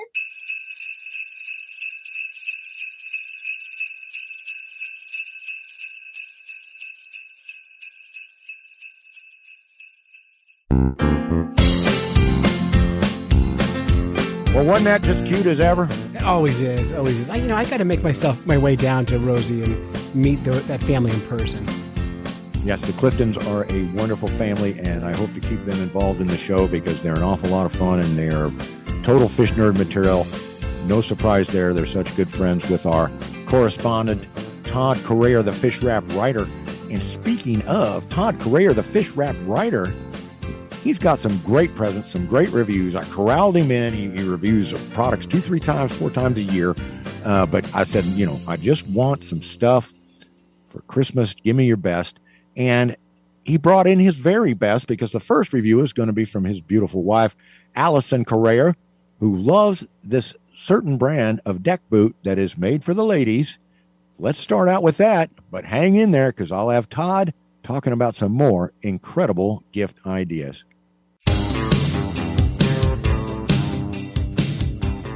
Hey, everybody, it's Crappie Hippie, and we are back. We let the family go, and I've got the man himself here to myself in Glasswater Studios, and our good friend and correspondent, Todd Coryaer, the fish wrap writer, is here with some product recommendations for your Christmas list for that fisher, that angler, that outdoor person on your list. Todd, I don't have much to contribute here tonight. I'm going to let you run like a wild gazelle through this recording and maybe cut in with a question here and there. But by and large, tell us about some of these wonderful products that you think people ought to look into for Christmas. Well, first of all, thank you for the introduction. I don't think I recall ever being introduced as a wild gazelle, but I appreciate that. Thank you. I feel like I've gained some weight lately, but I'll take the gazelle thing. Thank you. So every year, Fish Wrap does a series of gear and gift guides, and the most popular is for the holidays, obviously. So people looking to buy a gift for themselves or for someone else. So this has been a really popular addition over the years. The word cool gets used a little too much in my column because a lot of the stuff I'm very fortunate to get to review is really, really cool. It's really inventive. There's some really clever people that design gear that kind of put on a pair of boots and say, these things suck. I need to fix this. And they fix them and they create these really cool products. So I have to say, I'm right out of the gate, I'm going to mention the Oru 12-foot Beach LT Sport Folding Kayak. This is a kayak that's one piece of, well, it's actually two skins, two pieces laminated together of 5mm polypropylene. Before I get too geeky, picture origami, one sheet of paper, and I say, hey, John, make me a boat. Here's a piece of paper. And you say, this is stupid. It's never going to work. And you figure it out, and it works, and it floats, and it's cool, and it's got rod holders, and it holds gear. So I started talking to these people at the Oru company. I tried this 12-foot kayak, and I was really apprehensive. I said, no, man, it just doesn't make any sense to me. I live in my kayak. I love my kayak. I understand my kayak. I know how my kayak works and how it doesn't want to work. And I was really hesitant to get involved in this thing, but I did. And this Oru kayak is the coolest thing. You have to remember that it's overly designed. It's probably like an MIT project or something. But if you understand that they've already thought of everything, it takes you on the first try. My friend Bob Boucher, one of the only people in the world I know that caught 1,000 largemouth bass in 1 year. He and I, it took us 2 beers and about 30 minutes. So we finally figured it out because once we got over ourselves, once you understand that they've already thought of everything, it all pops open and the seat goes in and the straps go on. And like 20 minutes later, you're in a 12-foot kayak. And then when you want to take it apart and disassemble it, it's all one piece and it all goes back together. And it fits in basically the size of a big briefcase. Picture George Jetson getting in from work, going home, and his car folds up into a briefcase. That's it. It all does fit into basically a big briefcase, and it fits in a backpack, and it's phenomenal. And last weekend, I'm here in Rhode Island. It's cold. It's rainy. It's kind of lousy. It's the first week of December.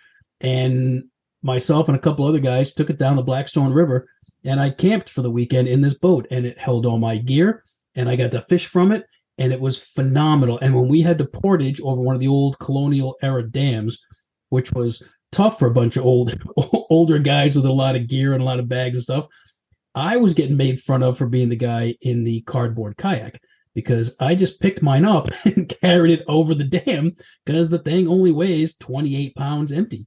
So I would definitely say a highlight of this year for the Fish Wrap Holiday Gear and Gift Guide is the Oru 12-foot Beach LT Sport Folding Kayak. Go to orukayak.com. It is really one of the coolest inventions I've ever seen.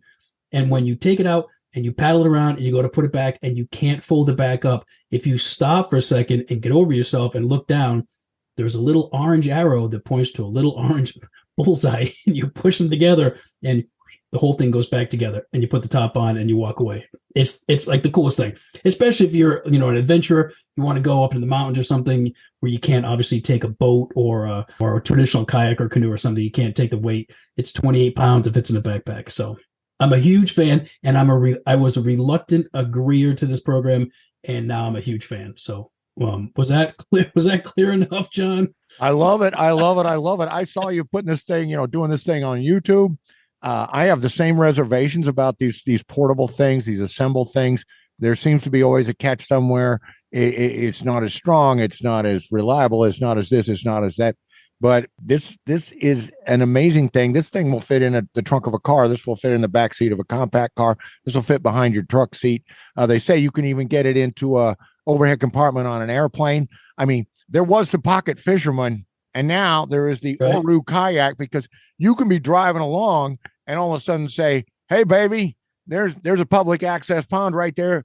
You can pull over on the turnout, and you can be down there fishing out of a boat, not wishing you could get out to that one spot, not wishing you could get across to the other side. You can do it with this thing." I am stoked. Now, this is Oru, R-O-U, Oru kayaks. Todd said everything about it. I'm not going to go on any more about it, but if all my dreams come true, I'm going to have one of these one day. Todd, tell us what kind of price range we're looking at here. So the LT Sport is full retail about $1,500, which, considering where kayaks have gone the last few years, is a bargain. There's a lot of holiday specials right now. There's a lot of stuff for Christmas and whatnot. So there's all kinds of deals and specials. But I would have to say, if you're looking at no disrespect, a larger named branded kayak, they're $2,000, $3,000, $4,000 now. And when we launched, we were on the Blackstone River, which is a very industrial river. We parked in the parking lot, and everybody kind of gathered up their gear and they put it in their kayaks, and then they had to trudge them down on wheels and then carry them down to the shore because it's all rocky and bony from all the colonial mills. I just carried mine down on my shoulder, and I got down to the shore and I opened it. It popped the damn thing open, and I put my sleeping bag in it, and away we went. So even if you think the price tag is prohibitive, which I don't think it is, there are lots of benefits that will make you easily pay the money to have a boat that is as useful and as fun and as safe and as stable. And as you know, John, I'm a huge kayak fisherman. Like, that's where I make my living. I'm in a kayak. It tracks straight. It feels stable. And I'm now, once reluctant, now a huge supporter. Well, that is fantastic. And I actually went to the website and looked at their selection of kayaks, and they start off around, $6.50 for a small one. And then they go on up from there. No, $1,500 for a brand new boat that'll get you where you want to be and do all the things that this one does is fantastic. All right. Oru kayaks, everybody. R-O-U, Oru kayaks. Hey, Todd, where'd you go? He bailed out on me. Much nicer replacement to look upon. Todd's wife, Allison, is in here to tell us about some really killer boots for ladies. Allison, the mic is yours. Tell us all about these boots. Hi there. So I was pretty psyched I got to try out the Extra Tough Women's Salmon Sisters 6-inch ankle deck boot. And I actually love them to walk my dog. Like, they're probably good for absolutely anything, but I'm the one that gets to walk the dog every morning. And it rains a lot. So they are really fantastic. They're super comfortable. They're supportive, and they look kind of like, I describe them as a mullet. They're kind of business in the front, but they're super fun in the back, and they have this great fish design. The Scales and Tails print is what I got, and I highly recommend them. Well, there is nothing better than a comfortable boot. And we always like to hear about gear for ladies, because a lot of time gear for ladies is just a man's thing that's been sized down and painted pink, as my friend Anna Bailey tells me, and it's true. So we are way in with Angie Scott from the Woman Angler and Adventurer podcast, and she is always looking for products like this. I know a lot of ladies in my life looking for products like this. So one more time, tell me the company, tell me the brand, tell me what we're talking about, so that somebody can go out and get these ordered for Christmas. Okay, I have to tell you they're not pink, because I don't like pink either. They're fantastic. They're the Extra Tough Women's Salmon Sisters 6-inch ankle deck boot, and the claim is they're Alaska proven, but built for all. And living in Rhode Island, I can support that. They're built for all. The smallest state and the biggest state. I highly recommend them. They're fantastic. Well, thank you so much for coming on the show and doing that review for us. I sure appreciate it. And you are welcome back anytime you come across a product that you embrace so enthusiastically as this one. So we will talk to you soon. It was great to meet you, Alice. Merry Christmas to you. My pleasure. Merry Christmas. Thank you. All right. What you got next for us, my brother? So one of the companies I've had great success with over the years is Northland Fishing Tackle. They seem to make some really excellent, really smart, innovative, mostly freshwater lures, diving crankbaits, semi-floating, just below the surface. I spend a fair amount of time in Maine fishing, and when I make the drive, which is, where I go is quite a ways, you don't know what you're going to get. So maybe it's going to rain and the fish are down deep, or maybe it's really hot and the fish are in cool, shady spaces near trees. Northland Fishing Tackle, I've always had great luck with getting the right lures to get in the right spot based on the conditions that I get. So this year they have these things called cabin kits, which is really clever. They throw a bunch of lures in. There's 10 targeted lures. You might get some balsa crankbaits, some bobbers, some plastics. You might get some dressed jig heads. They make them to a whole bunch of different varieties. Like if you want to go panfish, you want to go largemouth, they walleyes. They make a bunch of different cabin kits. And I think that the Northland Fishing Tackle Panfish Lure Kit, it's a pretty cool gift to someone.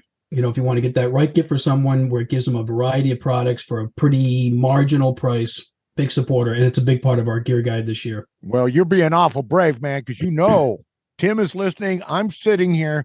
We are total panfish heads. So clearly this must be a good kit, or you wouldn't even be bringing it up here. No, and I don't need to support anybody if I don't fully believe in their products. And I've had nothing but good luck with Northland Tackle. I remember 2 years ago, I was up in Lincoln, Maine, far northern Maine, and it rained and it rained and it rained. And it was just, I still went fishing. I still put my kayak in. You're up there, you got to do it. And it was just lousy conditions. And they made a crankbait that sits about 2 feet below the water. And that was the money. That was the money lure, because the bass were feeding, but they weren't on the bottom, and they didn't want to be up on top where all the rain was crashing, and they were just a few feet below the surface. So I have no problem supporting Northland Tackle. They've done everything I've used from them has been top notch. So that is Northland Tackle Cabin Kits. Sounds like cabin kits. Northland Tackle Cabin Kits. We're going to put that on the Christmas list. Sounds like a fantastic gift, because I'm always looking for the non-fisher that has the misfortune to fall in love with a fisher. Mm-hmm. And that is where I'm at.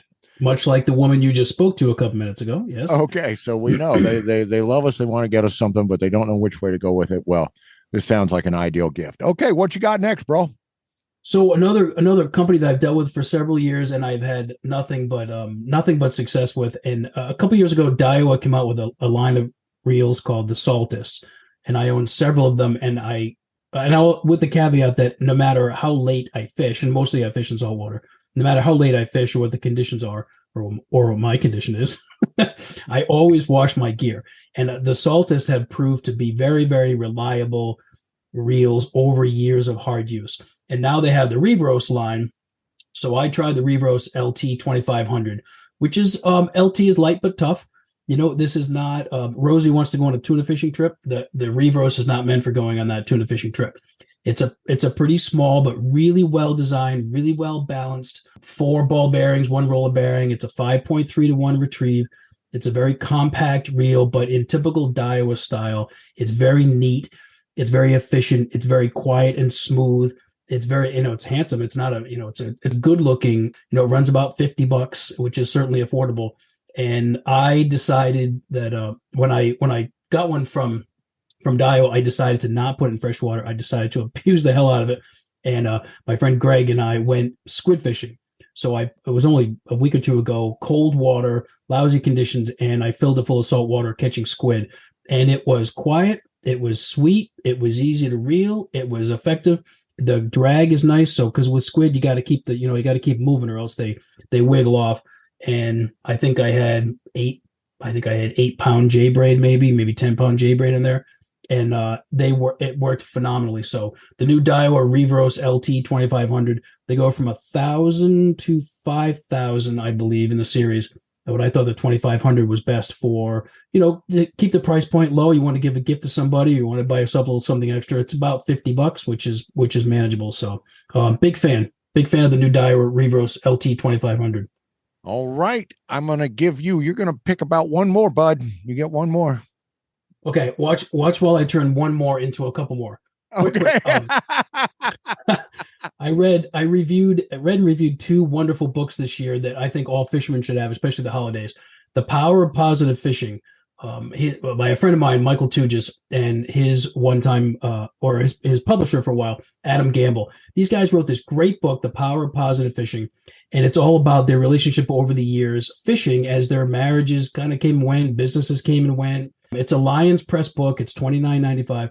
It's a really good read, and I think every time you read a couple pages, you'll say, "Oh yeah, I was there. Yeah, I remember that. Yeah, sure, that happened to me." And also, as you and I have talked before, the Meditative Fisherman by Brian Archer. He's an English fisherman, an English writer. He has done a phenomenal job writing a book about life as a fisherman and all the things that happen in the life part about being a fisherman. It's a really wonderful book. It takes a couple times to get through it. It's a really thoughtful, considerate book. The Meditative Fisherman by Brian Archer. And because I'm still on the same sentence, I'm also going to tell you that a friend of mine up in Massachusetts, up in Duxbury, Mass, owns a company that makes tactical gear, lights. I've talked about APALs before, these LED lights. He's come out with a new 410 lumen tactical blue dot flashlight. It's $160, and at Christmas, it's on sale for $60. And this is a really wait! What? Say that again. I can't get my head around it. I had you at bargain, didn't I? Yes, you did, because I'm like, that is cool as hell. I want one, but I can't afford that. Now I can. Bright Strike is the name of the company, and I will tell you right now, as an avid kayak fisherman and a 12-month-a-year kayak fisherman, Bright Strike makes a thing called APALs. These little LED lights that clip on. They're crush proof, they're waterproof, whatever. We could do a whole segment on those. I will not go fishing on any boat at any time without a handful of Bright Strike APALs. Now he's come out with this tactical blue dot flashlight. It is cool as hell, if I'm allowed to say hell. It's cool as hell. It's a ballistic light. It's aluminum. It's CNC machined aluminum. It's got like this reversed clip so you don't lose it. It's got a little. It's got a belt pack. It's got an easy button. It's $159.99. It's worth every dime. And right now it's on sale for like $59. So if you're looking for the perfect stocking stuffer for something that lasts, it's an American company. They do a hell of a good job. And I am a big supporter of Bright Strike products. It's brightstrike.com, and their new product is the tactical blue dot flashlight. Well, nothing says I love you more than a piece of equipment that could save your life. So after all the doubt and after all the things that go on in a relationship, a friendship, a marriage, whatever you have going on, or just, how you feel about yourself, something that's cool and appeals to the kid in you, on top of the fact that it's handy as heck so you can get things done, on top of the fact that it could save your freaking life. Amen. This sounds like just such a wonderful gift. All right, you've given me 3 lousy minutes to do my product, man. You have all the cool stuff. All right, but I got the bargain product. I got a great stocking stuffer for everybody. This was sent in by our own Tim Beat. Well, you know Tim Beat because you're the president of the Tim Beat fan club, and you have proudly the president. Yes, you are, and the CEO and the whole bit. And I'm sitting here watching, and I see that giant portrait of Tim Beat behind you, autographed in crayon, And it's a wonderful thing. Well, he sent this in, and we're Z-Man junkies. You know, Tim and I are total Z-Man junkies. We love this bait company. We love their baits. We love their designs. We love the fact that they're made with elastomer plastic, which is very tough yet soft. But that is a problem for people, Todd. Have you ever tried to rig or stick a click weight or a click capsule with the beads inside a Z-Man bait? I did, and I had to use my Bright Strike Lumen Tactical Blue Dot flashlight to find my way. But seriously, man, you got to carry you got to carry some separate tool, a probe, or this or that. I mean, because these baits are tough. Well, they've come out with the Rattlesnaker, and the Rattlesnaker is a basically a hypo for injecting the good stuff into a Z-Man bait. So if you're a person that likes to have those rattles in there, in their little tube, their little plastic little capsule, this thing comes with 10 capsules in the handle. So it stores the little rattles. It allows you to inject them right in there. It comes with a nice safety thing for the tip because this is a very sharp hypodermic type looking thing. You want to be careful. You can also do the little mini weights and so on to help you insert weights into Z-Man. And this is important because elastomer plastic is one of the most buoyant things you're going to fish with.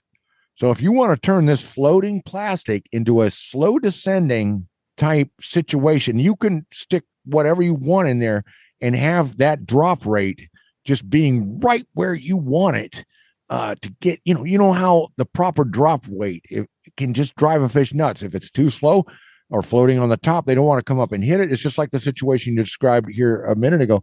You know, they're in that mid column or they're on the bottom, but they're looking up, and bass that's guarding a bed is an example, but there's many other situations. And with crappie love to come up and hit a bait from below. There's lots of fish that like to do this. And so with this thing, you can get the proper amount of internal weights. If you don't want to have a head down presentation, you want a real, with a jig head or something that's descending in that wise, and you can't sit straight above to get that vertical. Well, this way you can just throw that bait out and have it descend at the rate you want. And that Rattlesnaker will help you get the right weights in there to be able to do that. So the Rattlesnaker from Z-Man. And how much is this? What does this thing cost? I think, they're right at $7, $6, $7, $8, right in there. I mean, all day long. All day long, baby. All day long. All righty. Well, this has been Crappie Hippie. Worth every penny. Yeah. We're all over it. We're doing the good stuff. That's all we do around here. Well, listen, Fish Wrap Rider, we sure appreciate you coming in tonight. And we will look forward to hearing from you again soon. Thank you, my friend. Good to talk to you. See you, John. See you, buddy.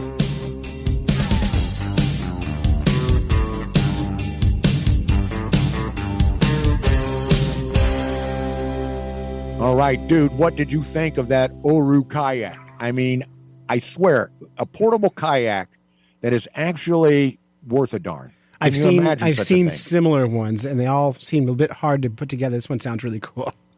Yeah, well, Todd can put it together while he's drinking. But he has a video on YouTube. Look up Fish Wrap Rider on YouTube, and he throws it together and paddles away. But well, you heard it. He was reluctant to look at this because he's just very reluctant. He's a hardcore kayaker. He's got a serious pair of kayaks, and I'm sold. I want one. I want one I can just have in the trunk of the car. I mean, easy to manage that way. So. Easy to manage. Okay, we are about out of time, I think. We are about out of time. I have I do want to send out Christmas greetings and holiday greetings to all the listeners who have been with us this year for 2023. It's been an interesting podcast changing year. John, you've come on as my official co-host, and I couldn't be happier about that. It really made a big difference in keeping the show going. And we look forward to seeing what's going to happen next. I have no idea, but you're going to hopefully see some show growth. So I think the best thing listeners can give their friends for Christmas this year or holiday this year is give them a free subscription to the Fish Nerds podcast.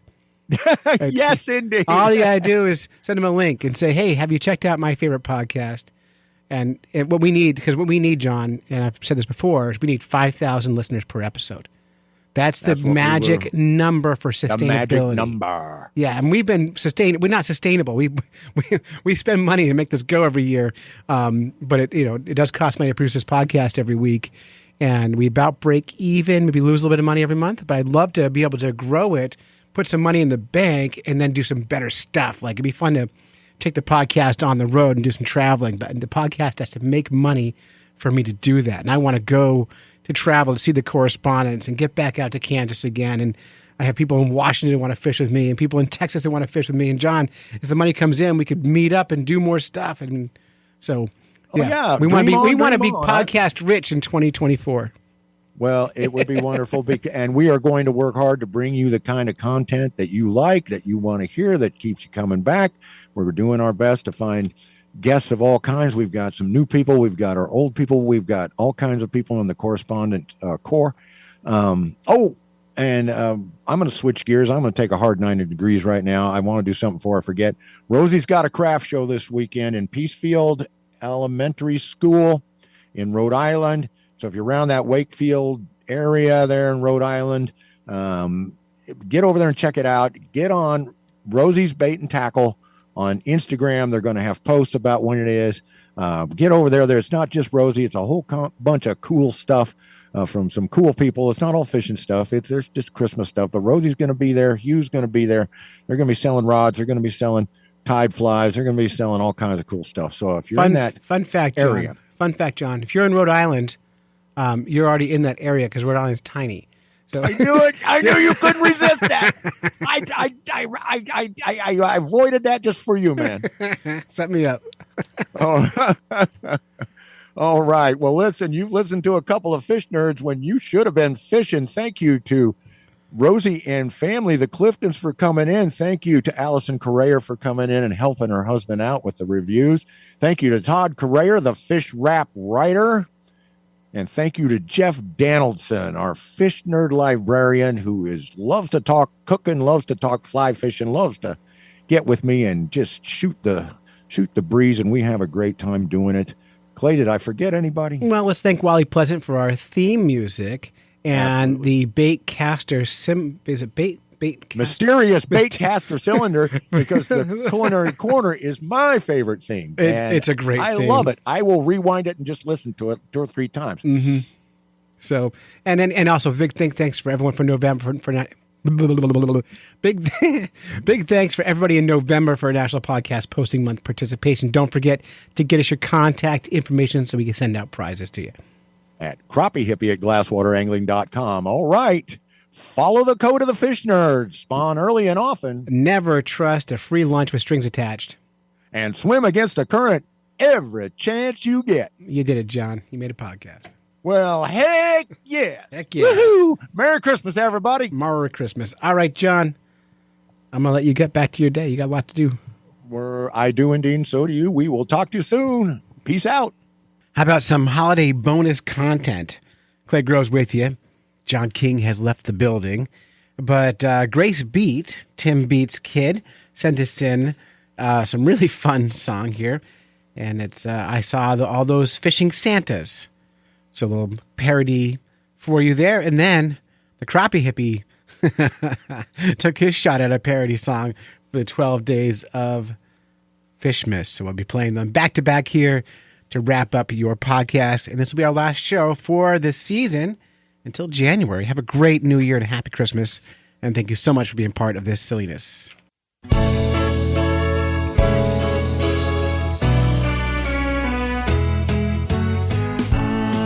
saw crowds of fishing Santa Clauses fishing on Lake Norman just last week. Sponsored by Ugly Stick, those boats full of St. Nick. They gave gifts to Toys for Tots and cast Berkeley hit sticks. Then I saw all the fishing Santa Clauses catching fish when every line went tight. Look at all those lunker bass, those Santas sure have class. Bass fishing while wearing red and white.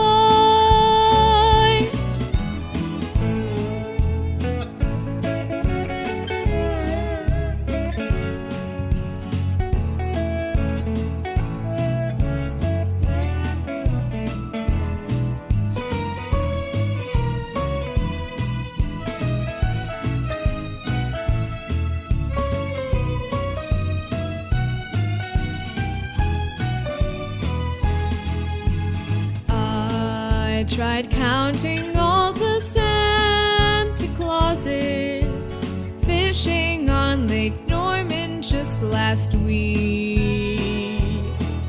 There can be no debate while casting their crankbaits. I counted till I reached the end, 298. Then I saw all the fishing Santa Clauses smiling, making Christmas oh so bright. Look at all those lunker bass, those Santas sure have class, bass fishing while wearing red and white. Look at all those lunker bass, those Santas sure have class, bass fishing while wearing red and white.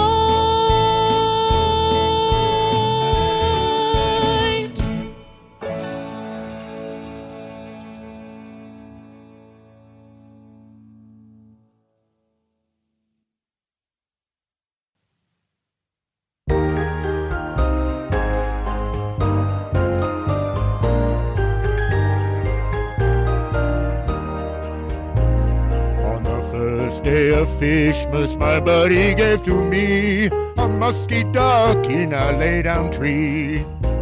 On the second day of Fishmas, my buddy gave to me 2 TRDs and a musky duck in a lay-down tree.